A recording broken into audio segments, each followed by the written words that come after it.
Assalamualaikum. Selamat petang. Hari ni 2 Muharram 1447 Hijrah.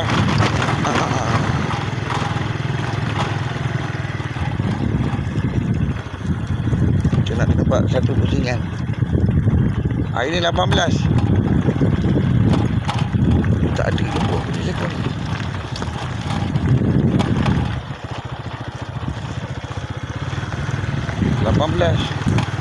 Enam 18 Jun 2026 kawan-kawan. Alhamdulillah.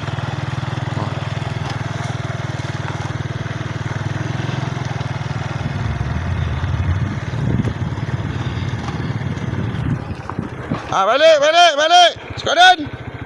Kanan pusing.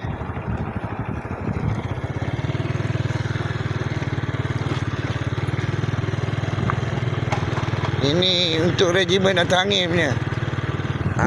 Saya ni untuk yang ni bukan untuk nak sindir mana-mana pihak tau. Ini regimen atas angin punya. Bukan skema angin punya, skema darat punya bukan. Ini regimen atas angin punya. Infanteri punya.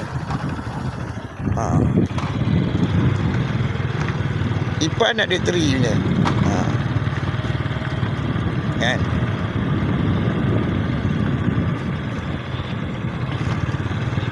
Ipang ni. Ipang teri. Ipang ti. Boleh juga. Macam tu kawan-kawan. InsyaAllah.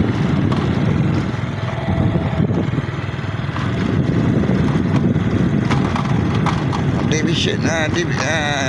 Division atas angin. Division atas angin punya. Skuadron atas angin. Dia kena berpandukan skuadron atas angin. Macam mana tu skuadron atas angin?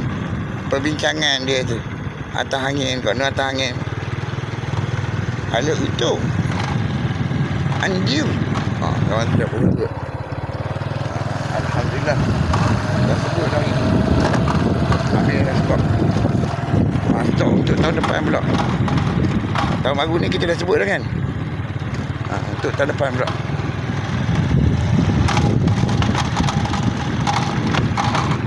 InsyaAllah stok tahun depan pula.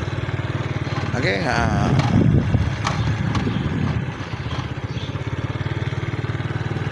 Kita punya skuadron atas angin ada. Alhamdulillah, syukur. J78 Montenegro. Monty. Monty anak Ponti. Mak dia Ponti tu. Ponti ada tanda alik, ada baris, satu baris di atas.